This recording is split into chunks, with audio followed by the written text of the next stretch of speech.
Today, in this video series called Diamond Discussions, we will chat with varying artists, our diamonds in the rough. Today's diamond in the rough is Leigh Hellman. Leigh, welcome to the show. Hi, thank you for having me. Oh, it's my pleasure. So tell us about yourself and your work. So I'm a writer located currently in Chicago, Illinois. I'm from Chicago, from the Midwest, and I would consider myself a writer before I'd consider myself anything else, although I do have very unglamorous day jobs that fill my bank account in ways that writing sadly often does not. Well, I'm aware painfully, unfortunately, of even with my own work, how the writer's job is sometimes mostly the thankless one unless somehow you become super popular.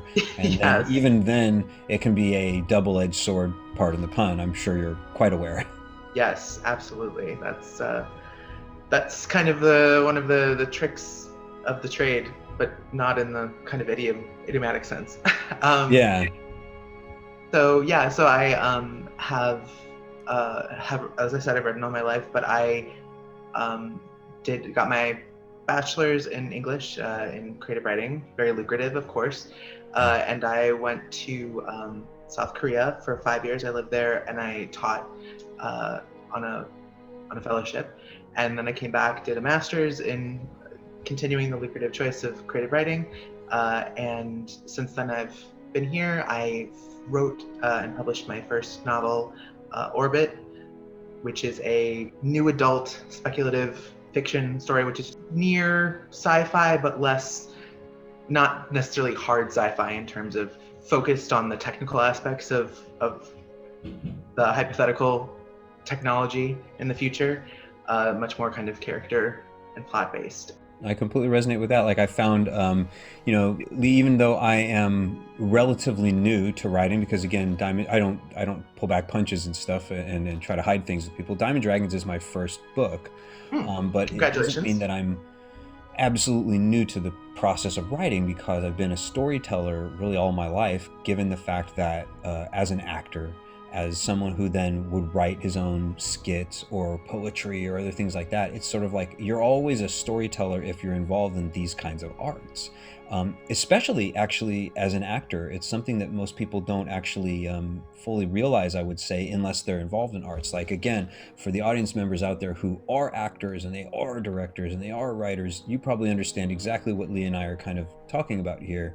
But at the same time, there's probably people who will be like, well, I only watch actors on TV and cartoons and this thing and movies. What do I know about them? I don't know anything about, like, I never took an acting class before. And I'm like, that's totally fine. But if you're not aware, there's just so much involved in that process. So it's something that even if you are new to writing a book, you might already have some skill sets that kind of add to things. And again, being an actor makes you very aware. I mean, unless you're literally just phoning in the lines, and that's not good acting, is you're literally paying attention to the writer's words to be like, I'm getting this vibe from this character because they always use this word and not that one. I feel it's specific. And it's also possible, because people might say, oh, an actor is not going to be the only people aware. I know that. Of the director of a project might be as well, and so on. They might be in tune with the writer in ways, maybe they can work together. Sometimes the director and the writer are the same person. So often we can get that kind of feeling that what is in the writer's head emotionally for this character. Also, what's the voice of the character? For example, is his voice more like this, always being a kind of curt, tough guy, always being short? Or is he more like, hey guys, you know what I'm saying? What's going on? Hey, this guy, they're pretty funny. You can have these differences that some people would say, well, that's obvious, Matthew. I'm like, it's not if it's just written in the book. I've seen people literally be like, I'll be like, hey, what do you think of this character? And oh, I imagine him 6'4" and this tall, lanky character. I'm like, really? I didn't get that at all. And it might be because the descriptions in the book are, of course, a certain way. And maybe it only described personality, and maybe the person in the writer of the book said, I don't care what they physically look like, it doesn't matter for this character. Or maybe it was the opposite. Maybe they're like, I described every single detail, that he had a mole here and two little ones there, you know, or something like that. Like I could see how everybody has their choice on making it. But yeah, I resonate with the idea of, you know, writing being this crazy process that you have to kind of you know, make your way through. But being new to And you've writing is also, weird. I'm not new, but I'm new. well, I mean, you've also kind of touched on the idea of how different genres, but also different different formats of writing work in different ways, and how they draw from the same base skill sets. But you know, if you're writing a story or a book, you're utilizing different formal tools than when you're writing like a screenplay or a script of some sort. That's not to say that it's not a value judgment. It's actually a really interesting process on both levels, that you have to pay attention to different types of details. And Oh, like you were without doubt. saying, yeah, like you were saying, when you have a script or a screenplay, there's almost solely emphasis on dialogue and kind of minimalistic actions. Exactly.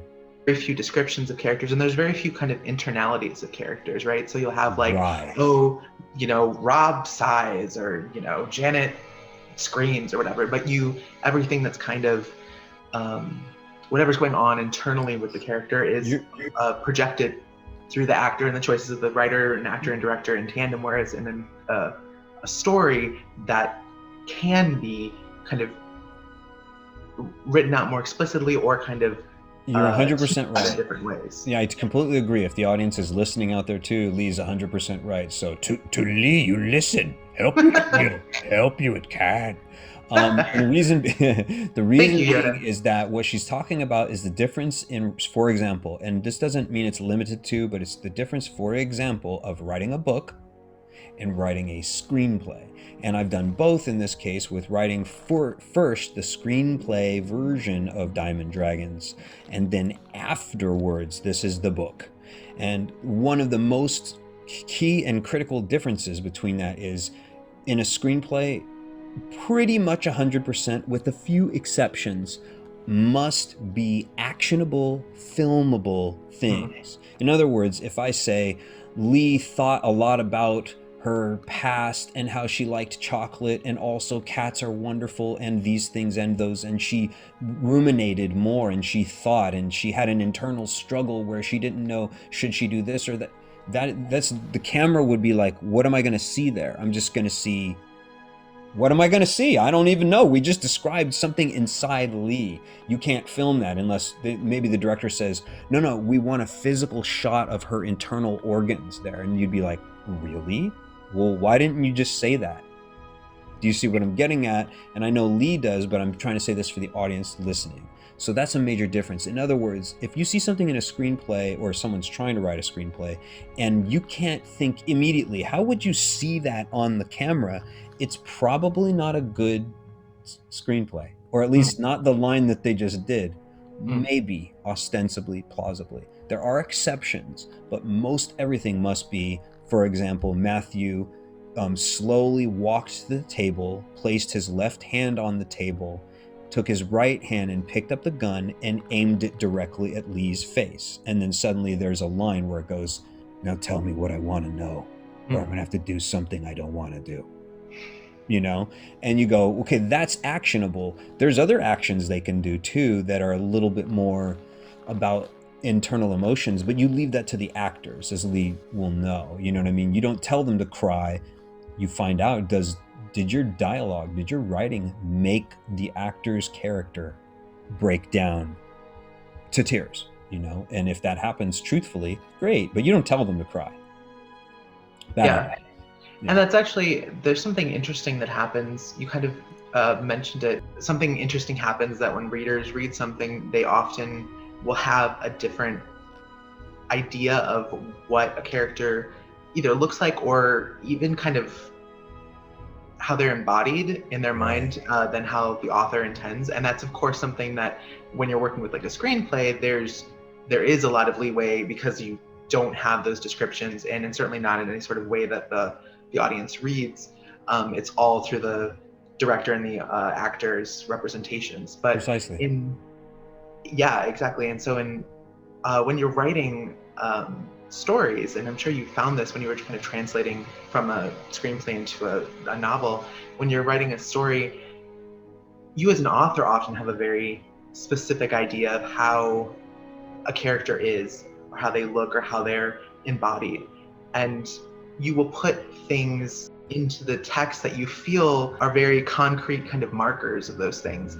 And I have often found in a really interesting way that something that I thought was very explicitly stated is something that can be lost or differently interpreted by audience members. And that comes up specifically in, I've seen it specifically in different things, but in Orbit, in my novel, it's almost all the characters are characters of color, are Black, essentially, characters, or biracial, a few of them. And I thought it was pretty explicitly stated. I think I see where you're going. Like, in other words, you got this detail, but you're saying other people failed to do so? Yeah, and they definitely just would kind of be like, oh, well, but it's kind of, and it would come back in a sort of, well, I wonder how, like, it's kind of strange that you're having this character who's a white character acting in this kind of way that kind of seems inappropriate. And I'd kind of be taken aback and go, oh, but they're not a white character. I thought that was. And they were like shocked, going like, what? And I think that there's a difference between, some people will omit descriptions of characters entirely, and they'll kind of have their own idea in their head, and later they'll come out and say, oh, this character was, this character was Black, or this character was I think I see what you're getting or at. whatever. Exactly. And then but I think that I think it bridges into a larger conversation for me about kind of representation and diversity. And I'm white, I'm not a person of color, and that can be a different conversation about how do you approach writing characters of which you don't share their identities. But I'm a queer person, and I'm non-binary, so having like pronouns of they them in my story, I have a character who who does, I have different kind of queer characters that are more or less explicitly stated, and then I have one character who kind of comes to understand being non-binary in this kind of non-binary as it would be in this kind of sci-fi representation. Okay. And even in the text, to shift from using like a she marker to using a they marker was, that's really interesting. I like that. It was also really strange for me to do as a writer. Like, it was hard to, I can imagine, even as a non-binary person, to be like, at what point do I change? And that's a really good point. You see what I mean? Like, just to interject, but I would definitely want you to continue, right, Leigh? This is the kind of stuff we like on Diamond Discussions, because it kind of makes people ruminate on something that's fairly important in terms of, how do I better identify my characters in writing? I mean, not because we're going to do only writing on Diamond Discussions, but the idea being is, this is another concept about like being specific and having good communication skills. So there's a whole lot of levels that we can sit here and talk about, especially with Diamond Discussions, which is, I prefer that we don't talk about the banal and simple things like how long you've been writing. It's just more like, this is an interesting detail to have to parse. How do you teach the audience a new language? And what I'm going to just say on that really quick, but I want you to continue, is it's part of the reason why I did some language in Diamond Dragons where the dragons have their own words for things, but they're not banal things that I want to just throw in the audience's face and be like, yeah, here's a new language because cool. The idea is, these words mean something that are not even possible to translate into human words. And I use it as a storytelling point. People will have to find out, because the words, I want them to understand what they mean. It takes a long time for me to really convey that. And I feel that by the end of the book, they'll be like, wow, I really know what, and I'll just drop one of the words, Taiusae means. Taiusae. And people will be like, oh, I like that word, it sounds very pretty. I'm like, very interesting, because I'm trying to do this as not only experiment, but I want to use this as communication. So definitely, yeah, keep telling me more about this. I think it's very interesting to try to be like, at what point do you switch to they? At how is the reader going to understand this? Are people going to be angry with me and be like, I was good up until this point, and then they just started freaking out, and suddenly everybody became whatever they were, and I didn't really understand? Yeah, I mean there are several really interesting points in there. I mean, there's always personally for me, I think writing for me is I Take your time. Take it your sounds time, man. Take your well, I'm time. trying to think of a way to put it that doesn't sound so kind of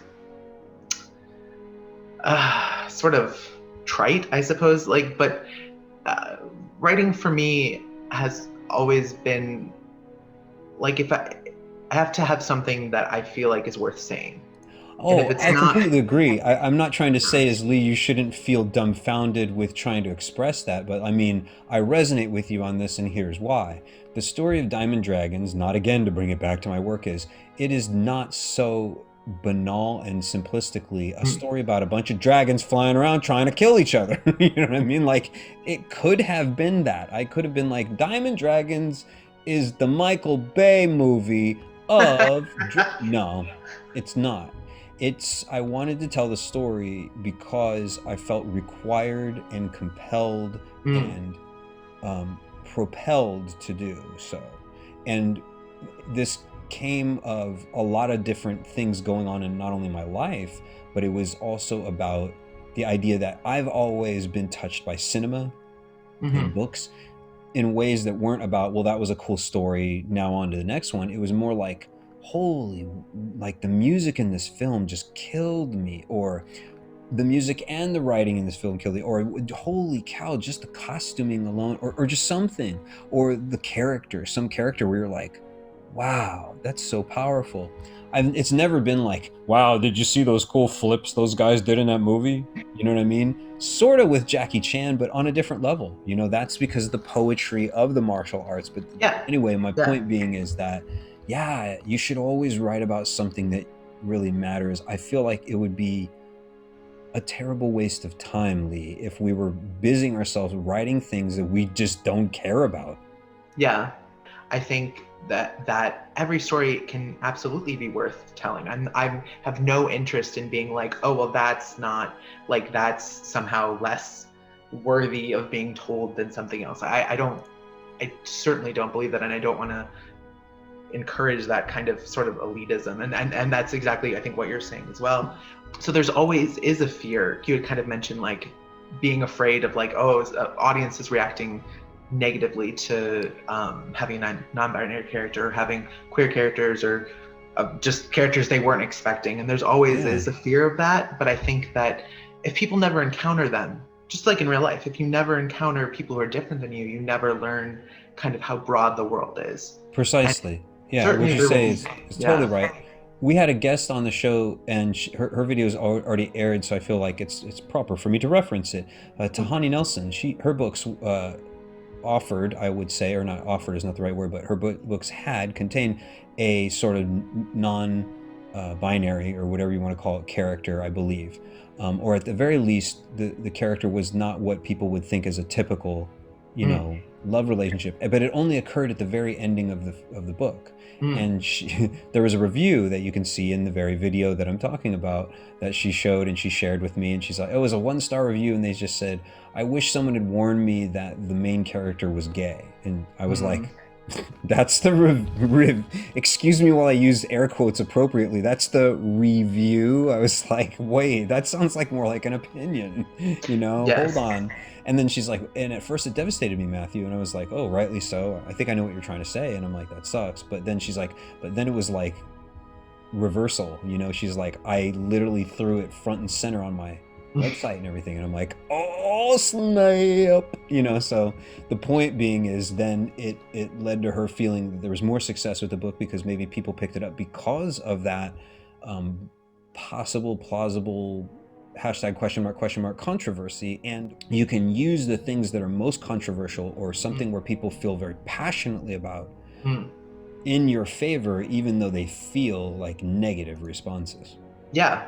I would imagine that probably people who hadn't heard of her or who hadn't given deep consideration to her book, but who felt an affinity for reading a book with a main character who's gay, or stories that have kind of queer content, would see that and they would go, well, that's maybe something I want to see. That's something I do want to check out because that's something that's important to me. And I think that that's the counterbalance for me is always, there's always going to be people who, everybody's going to have their own opinions. And as writers, we all like to pretend like reviews don't bother us, but they certainly do. we certainly keep them close to our chest, probably negative ones more than positive. Well, I'll say this on that, Leigh, and you might find this to be at least an interesting, if not circuitous, way to say I kind of understand that, even though I've not yet published Diamond Dragons, and here's why. So even though I haven't published Diamond Dragons yet, and so people might think, oh, well, this guy doesn't yet know what it will feel like to have a negative review, and so on and so on and so on.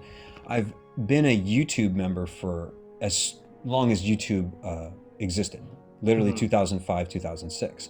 And what I posted there, some of the first videos I ever did were these live lightsaber performance videos that I'd done because I know it sounds silly, but I was once a Jedi Knight, the same as your father. You know, like it's literally true actually in my case, and I've made this available for people to see through these Diamond discussions. And some people who are watching, they knew that about me because I was in that community for a good solid decade or more. I post these videos and they're public, man. Like some of them, they have hundreds of thousands of views. There's one video that I made that has like, I believe over 1 million, and I'm not using it as bragging rights. What I'm simply saying is once you're subjected to that much attention for anything, and it's allowed everyone a single comment if they so chose, if they so chose, you know, you're bound to get what we like to call statistics. And that was probably not what people thought I was going to say. They thought, you know, I was going to say negative review or good review or this. I'm like, bad review, good review, nothing. It's most important. Is the review possible for you to improve, or would you look at it that you'd be like, well, this would actually just make things worse? But at least you have an answer. Yeah, and I mean, I think that actually you can approach feedback. I always try to put feedback in kind of 3 different categories, positive or negative. And it's that this feedback is both useful and I feel it is both kind of critical in the sense of that it's giving you something concrete to work with, but it also, I feel like it aligns with what I'm trying to do. I feel like it's coming from a place that understands what I'm trying to do with my story, and I feel like what they're saying, whether or not I want to admit to myself in that moment, like, oh well, that's a good idea, maybe I should do that. It actually is. That's a really good point. You know, I break it down. This might help you, it might not. I don't know. Maybe it'll help the audience. I don't know. But I have these 4 points, which I've posted a lot on these writing groups. Not that anybody should listen to me, because again, I've only written Diamond Dragons and I haven't published it. So hashtag, not spoiler, I was going to say hashtag, you know, warning, I'm not perfect or whatever. But here's my point. When people offer any advice, you can, 1, accept it outright with no questions. You're like, this is a dope idea. I love it. Fantastic. You know. 2, you can reject it for almost any reason. Doesn't really, you could tell them, you don't have to tell them. Maybe, you know, maybe it's a good reason, maybe it's not a good reason. You could reject it. The 3rd one is you do sort of a hybrid. You're like, man, Leigh's advice on this is really good. That the other thing that she said, or they said, I'm sorry. Good correction, I hope. It's not gonna work for this story. And then the 4th one is probably the one that you're probably thinking about, is maybe they have a great idea. They're like, Leigh, you gotta check this out, seriously. And you go, okay, great. And they have a great idea, and you're like, oh, that's wonderful. But it doesn't fit in this story at all, like not even a little bit. And they'd be like, oh, but it's such a great idea. You're like, oh, I know, I agree with you. It's a wonderful idea.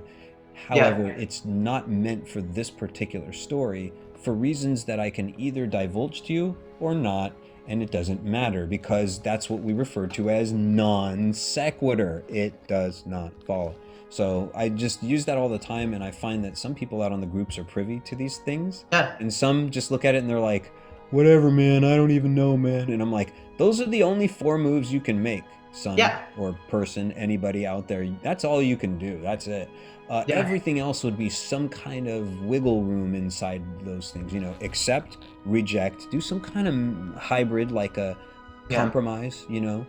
There is constructive and non-constructive criticism. Non-constructive criticism, this sucks, is what do you do with that? But constructive criticism, you don't always have to, even if it is reasonable criticism, you don't always have to take it. You yourself are the final, or if you're collaboratively working, but if you're singularly working, you're the final authority on what does and doesn't work structurally in your whatever you're trying to do.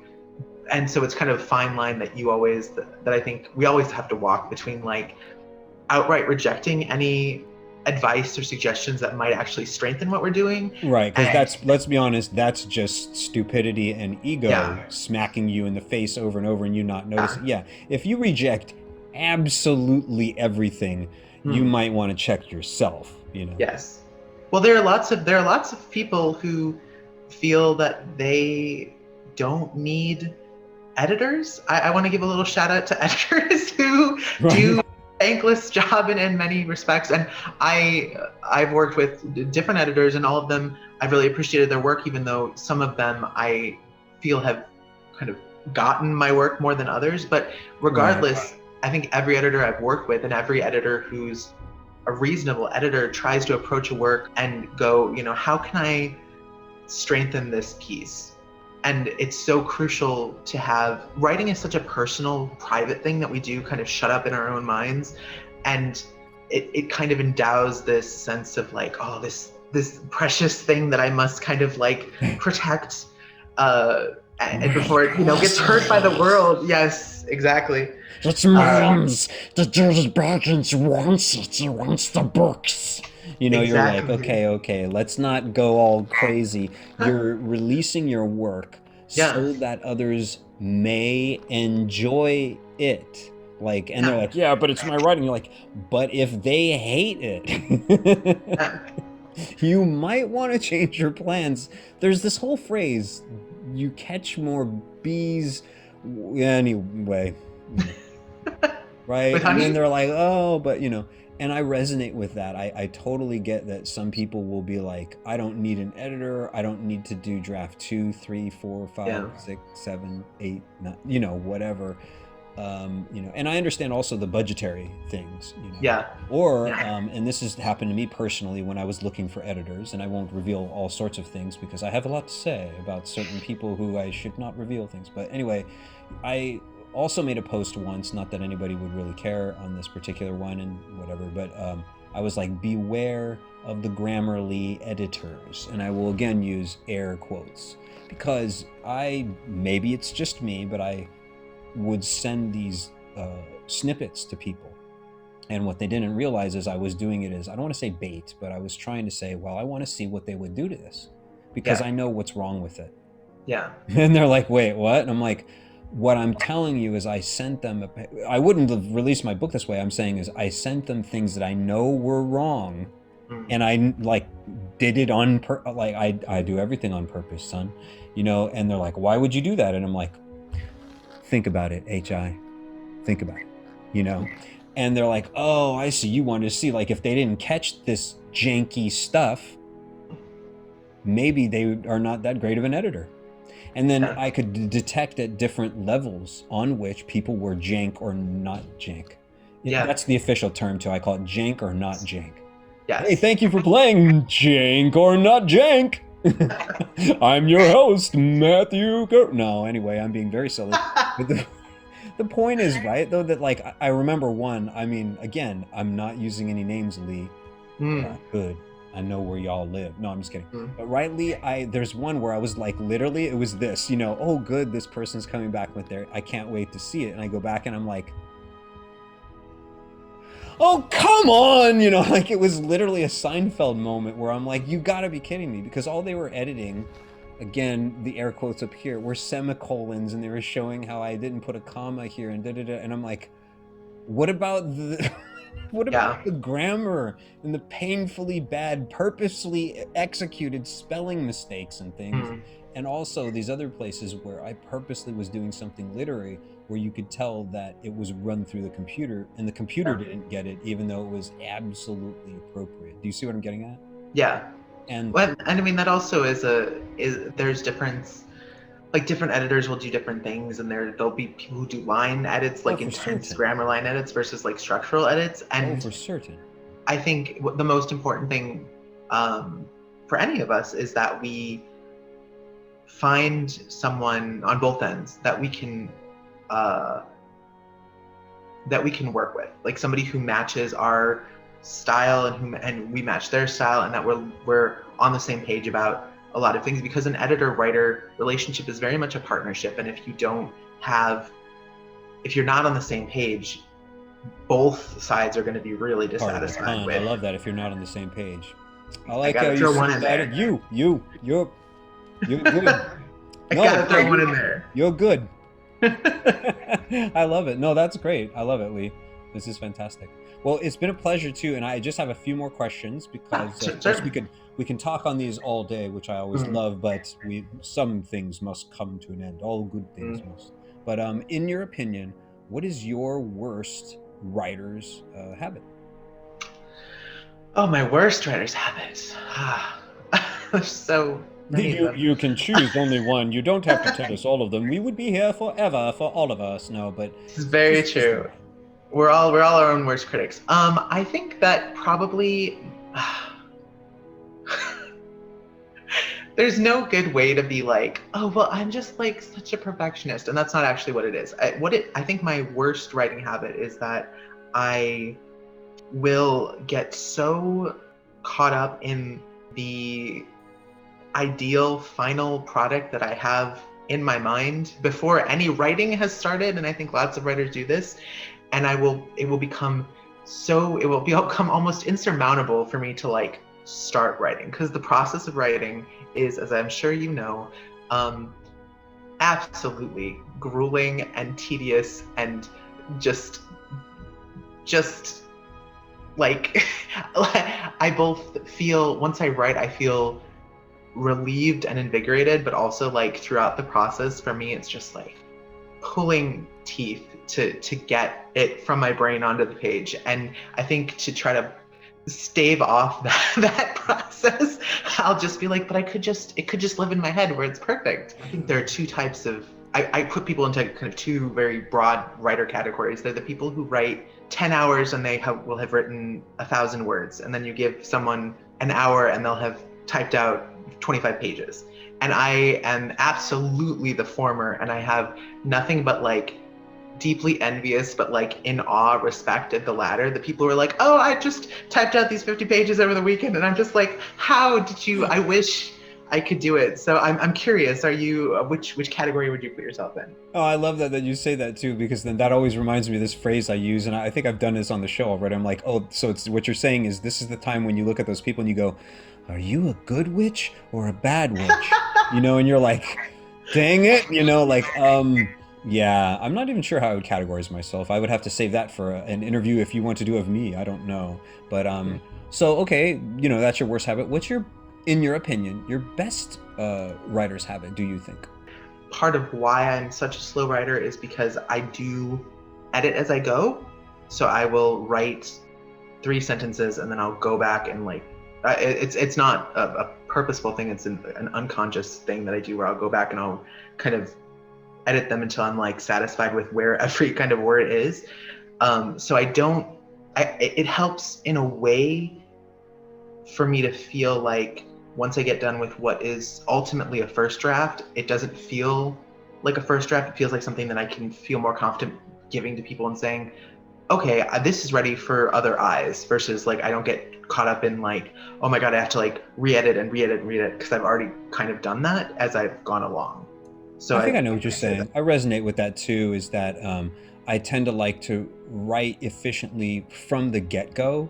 It doesn't mean that I'm never going to go revisit. I'm not that stupid. But yeah, I don't type out like and go back and go, oh God, now I got to go change 250 typos because I was Yes. just going, like, I don't do that. I'm not even, by the way, also just to reiterate to the audience that I'm never telling people this is the only way to do it. I'm just saying these are some examples, since I feel some are more efficient and less.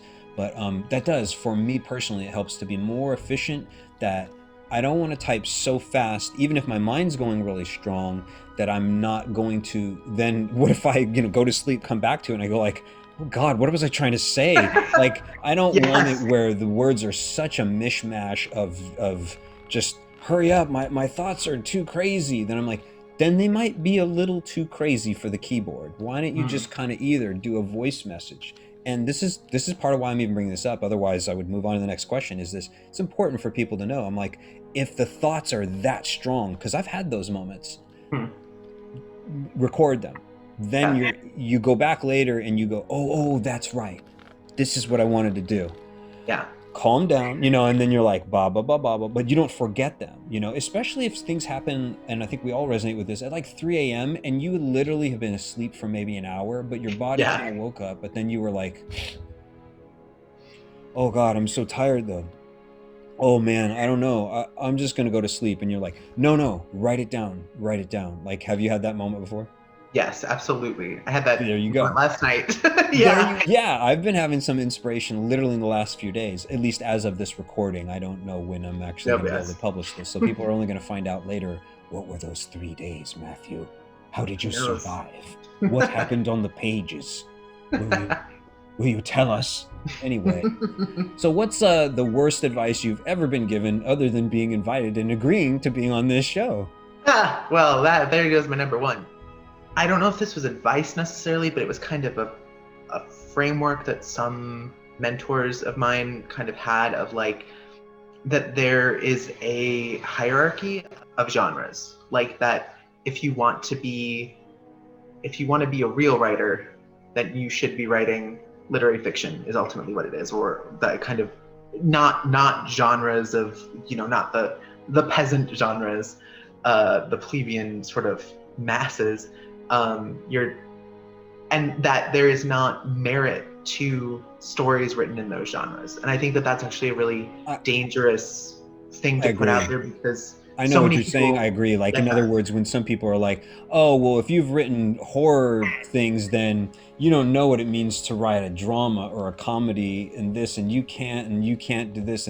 How many times, not even to quote Arnold Schwarzenegger in some of the things where he will say his 6 steps to success, and big shout out to that video that someone made of a lot of the things that Arnold said. He says, how many times have you heard that someone says that you can't do this and you can't do that and you cannot do this, and even if your parents are telling you can't do this, then I'm very happy, of course, then when to try something like this, because I'm the first one to try it, and then of course when I get it done, then I'm the first one to have done it. So then just pay no attention to the naysayers telling you can't do this, you can't do that. That's how you achieve greatness. Whatever you are creating as a creator, whatever you're creating is yours forever, but once you put it out into the world, it is kind of also, even though for better or for worse, it is also of the world. So what things resonate and become cultural touchstones, whether they're kind of sort of divorced of their qualities in some ways, I think are very reflective of society at that time, and questions, like larger questions about like humanity and creativity and like art and all these different things. And I think something like The Room, there are plenty of bad movies that are made all the time that nobody watches, or somebody watches and they go, oh, I don't care about that. Or things, Rocky Horror Picture Show, that when it first came out, people totally ignored it, and then it got a resurgence. And there are lots of ideas about why, and I do not put Rocky Horror Picture Show on the same quality level as The Room, but well, hopefully not, right? Yes, certainly not. But they do share absurdist takes on right? A little bit of Sartre, No Exit. You know what I mean? Or one of my personal favorites, which I was just referencing to a buddy of mine, just as a quote from it, Rosencrantz and Guildenstern Dead. Absolutely, which is Tom Stoppard. And just for the audience, in case, because some people will be like, Shakespeare, you'll be like, Read a book, people. But the point being is Rosencrantz and Guildenstern are dead. To sum it up very quickly, because people, what the hell is that? It's basically Hamlet, Shakespeare's Hamlet, told by the least used and the least important characters in the Shakespeare's work of Hamlet. So in other words, imagine any given story that you know, an epic tale, if you will, told by the messengers, the guys who are paid to make a delivery, and that's it. And they still exist in the rest of this world, but they ostensibly don't really maybe do anything, and then you get to learn about it, and it's actually terribly funny. And in case people are like, now what is this guy blithering on about, Gary Oldman was, I think he was Rosencrantz. I don't remember which at this point, because it's been many decades since I've seen this film. Wasn't it him and Tim Roth in that movie? It was. I was about to say. And by the way, the other one, who I believe was Guildenstern, was none other than Tim Roth. I can only imagine him going, "Everybody be cool, this is a robbery!" As everybody knows him for, or opposite Liam Neeson and Rob Roy. Wonderful, wonderful actor, Tim Roth. But anyway, it's been a pleasure, Leigh. And one last quick question. You got to name a name, maybe, right? Possibly, ostensibly. Who's the next diamond in the rough? Who I got to rough up next? You know what I'm saying? Oh man, I don't want to put anybody on blast. I would say I'm not going to name a name, but I will say, and you may have already heard from people, anybody in the collective that Janie and I are from are out of the co-op Snowy Wings Publishing. Oh my goodness. Awesome. Well, we'll look into it. It'll be great. So, Leigh, thanks so much for being here. Again, I'm Matthew of Diamond Dragons and Diamond Discussions, and we'll see you next time. Thanks for watching. Would you like to be a guest on the show, or do you know a diamond in the rough who should? Contact us, diamonddragonstale@gmail.com. Until then, Chiong, Chifoy, Vas Res, and Yayalaha.